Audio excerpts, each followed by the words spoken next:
Dans des endroits connus et moins connus de la planète, se dressent des géants de silicium, tout droit sortis d'Avatar. Je parle de ces montagnes Mesa, que les scientifiques appellent des Mesas. Mais vous vous demandez que signifie réellement ce terme? Le terme Mesa vient de l'espagnol et signifie table. Et ils l'ont utilisé en raison de la forme plate du sommet de ces reliefs. Voici quelques images de Mesa. Vous remarquerez que la Désirade présente les mêmes caractéristiques morphologiques que ces géants.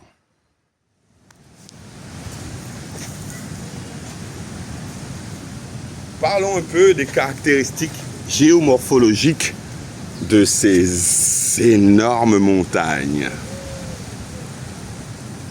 Selon National Geographic, une mesa est une montagne ou une colline au sommet plat. C'est un relief large, plat et élevé avec des flancs abrupts.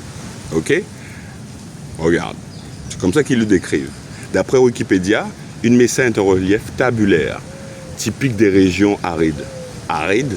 Pas vraiment, puisqu'on trouve des mesas sur toute la surface de la planisphère. Il est aussi dit que les mesas se forment généralement par l'érosion différentielle et par les mouvements tectoniques des plaques. Voilà quelques illustrations de la théorie de l'apparition de ces reliefs insolites. Régalez-vous.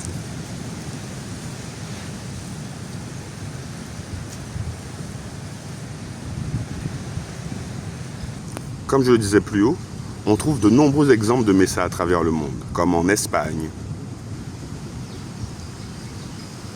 en Afrique,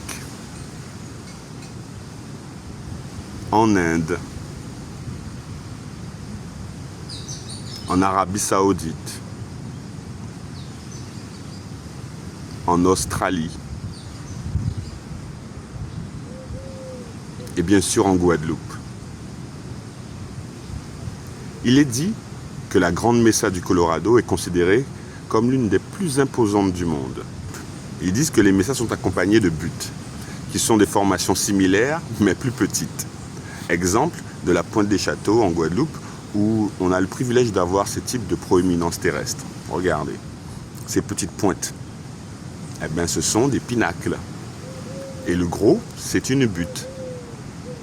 Ces montagnes Mesa sont non seulement impressionnantes par leur apparence, mais elles représentent également un véritable trésor géologique qui raconte l'histoire de notre planète. Face à ces découvertes géographiques incroyables, je me suis demandé quelle était la différence entre une mesa et une falaise. Parce que comme vous voyez dans les illustrations, les mesas sont caractérisées par leurs falaises, plus ou moins abruptes. Donc selon le site du parc national Mille Bluffs dans le Wisconsin, aux USA, ils disent que les grandes falaises sont souvent appelées mesas ou tépuis. Les falaises plus petites et plus abruptes sont désignées sous le terme de butte. Et les formations plus fines et abruptes se nomment pinacles. C'est pas moi qui l'ai inventé, ok? Vous avez vu aussi la distinction qu'ils font et le vocabulaire? Dans la littérature scientifique, la désignation des reliefs est à la fois précise et ambiguë, surtout en ce qui concerne les Antilles. Saviez-vous que c'est uniquement dans la Caraïbe et dans les territoires d'outre-mer que l'on parle de morne? Hein? Est-ce que vous saviez ça? Saviez-vous que c'est uniquement dans la Caraïbe et dans les territoires d'outre-mer que l'on parle de morne? Hein? Est-ce que vous saviez ça? D'ailleurs, lorsqu'on cherche « qu'est-ce que morne ?» sur Internet, les résultats suggèrent d'emblée les Antilles. Ah, pas morne qu'il a, c'est Mesa qu'il a. Alors, qu'est-ce que morne aux Antilles? Le terme morne est principalement utilisé dans les régions des Caraïbes. Mais pourquoi? Selon vous, pourquoi uniquement aux Antilles on utilise ce terme? Ils disent que morne désigne une colline ou une montagne. Il faudrait qu'ils sachent, hein. Souvent située sur une île ou le long d'une côte. D'origine créole antillaise, le mot morne a été utilisé pour la première fois en 1640 et a également été adopté dans d'autres créoles, tels que le créole de la Réunion, d'Haïti, de la Martinique et même en Guyane.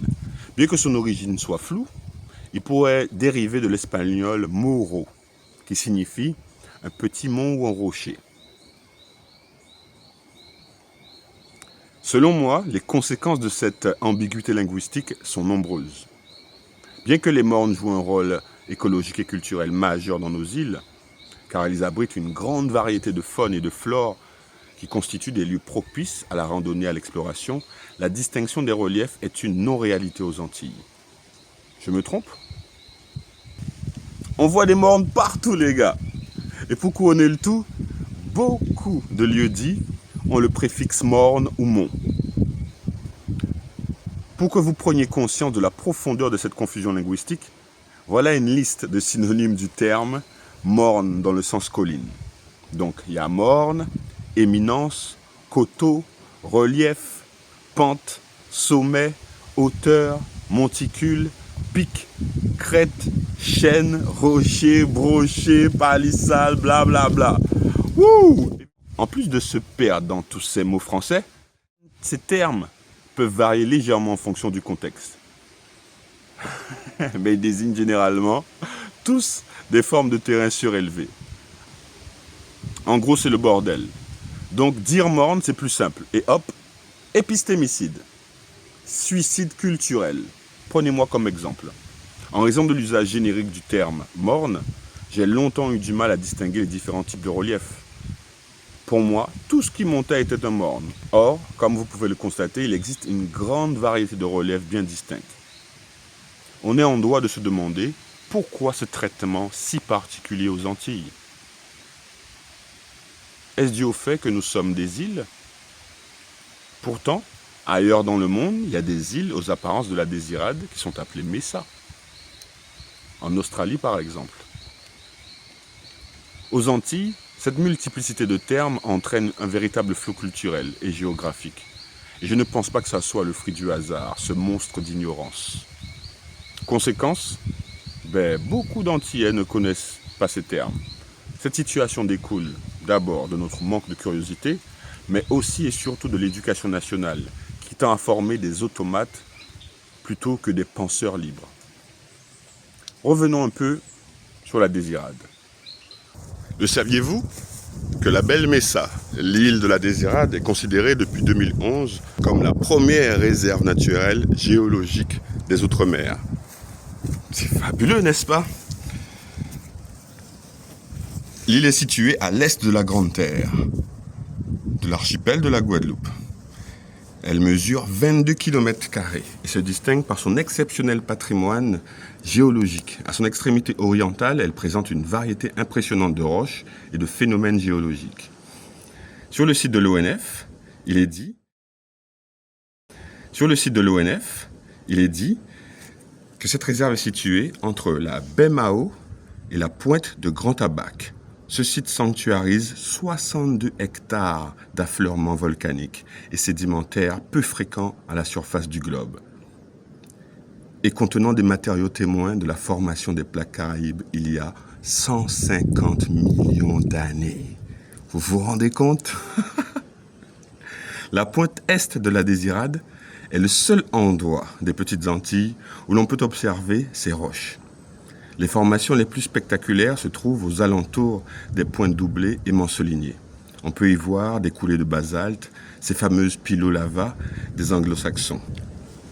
Il faut absolument que je retourne là-bas, avec les yeux que j'ai aujourd'hui, pour apprécier cette pépite géologique, comme ils disent. Donc si parmi vous, il y a des désiradiens qui pourraient héberger le président de l'association Arkela au moins une nuit, ça serait fabuleux, parce qu'il faudrait recharger les batteries, c'est surtout ça, et télécharger les informations sur disque dur, voilà, c'est surtout ça, et dormir un peu évidemment.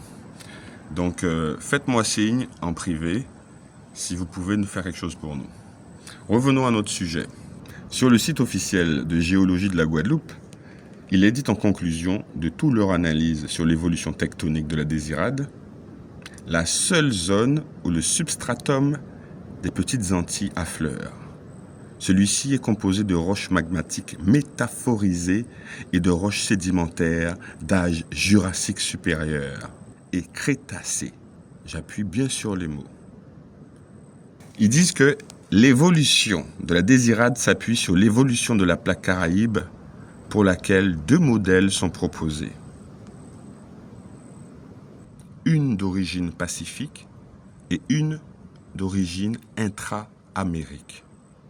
Donc depuis le temps que les scientifiques explorent l'île de fond en comble, au point de pouvoir dater ces roches à des milliers d'années, ils ne savent toujours pas si elle est d'origine pacifique ou atlantique.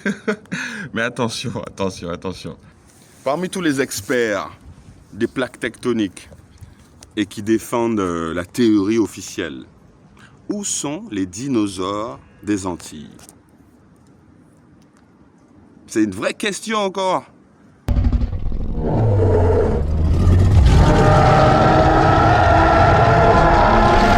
Où sont les dinosaures de la Caraïbe? Et les fanatiques de l'histoire, les plaques tectoniques et les laves. J'ai une question pour vous.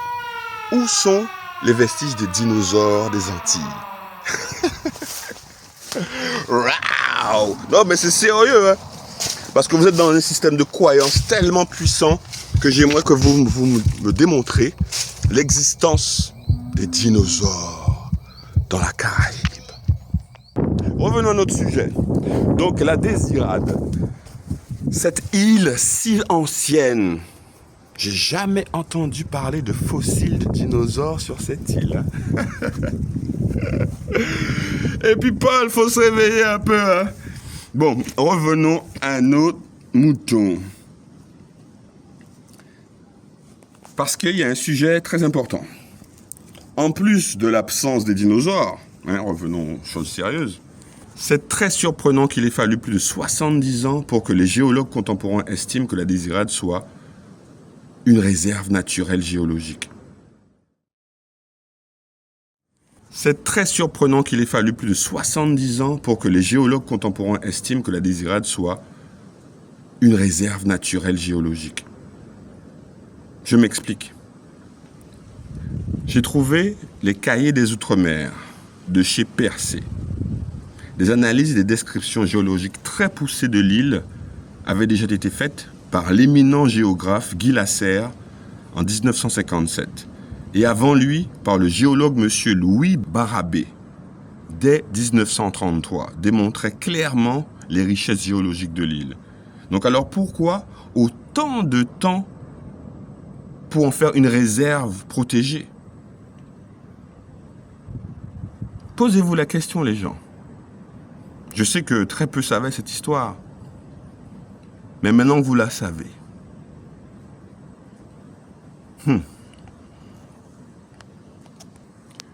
Toujours sur l'article et le site Géologie de la Guadeloupe, ils disent que les études les plus récentes suggèrent, qui datent de 2010, suggèrent que les roches de la Désirade appartiennent au socle d'une ancienne ride océanique de bassin d'arrière-arc.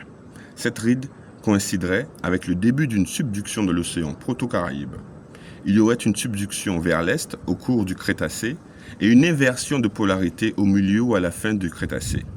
Les chevauchements sont des structures qui ont été réactivées par le régime tectonique actuel. Vous voyez le terme un peu compliqué, pas à la portée de tous, qui fait qu'on se dit « Ah ouais, ils sont intelligents, on les croit ». Enfin, c'est un gros bordel, selon moi.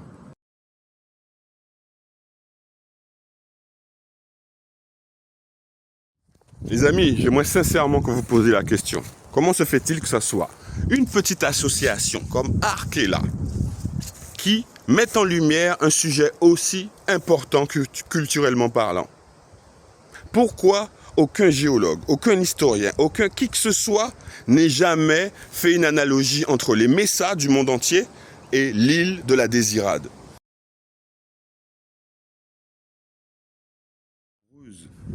Les Messas ont également joué un rôle crucial dans les cultures autochtones. Dans de nombreuses cultures et traditions amérindiennes, ces formations sont considérées comme des lieux sacrés, souvent associés à des légendes et des rituels. Les pueblos et les habitations anciennes, comme celles des Hopis et des Navarros, se situent souvent à proximité de ces structures, témoignant de leur importance dans la vie quotidienne et spirituelle de ces communautés.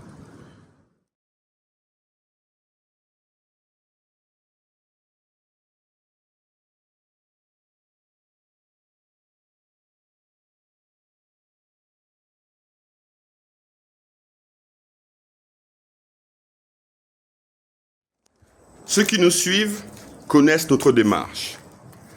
Nous remettons en question beaucoup de sujets historiques, tant locaux que nationaux. Cette problématique en particulier est de portée internationale, puisque nous avons l'audace d'émettre de sérieux doutes sur la théorie des origines géologiques des îles et des terres. N'en déplaise aux détracteurs qui suivent et croient des théories que nous aussi avons appris à l'école. Mais ma curiosité et mes recherches m'ont permis de voir les choses totalement différemment. C'est un sujet passionnant et d'une grande ampleur. Je n'ai pas peur, car comme on dit chez nous, c'est Zié qui lâche. En somme, les montagnes Mesa sont bien plus que de simples formations rocheuses. Elles sont les témoins de l'histoire de la Terre, des réservoirs de biodiversité et des symboles culturels riches. En les explorant, nous ne découvrirons pas seulement leur beauté, mais aussi les histoires qu'elles renferment. Préparez-vous à embarquer pour un voyage captivant à travers ces merveilles naturelles. Et rappelez-vous à tout jamais qu'à pas monde qui l'a, c'est Mesa qui l'a.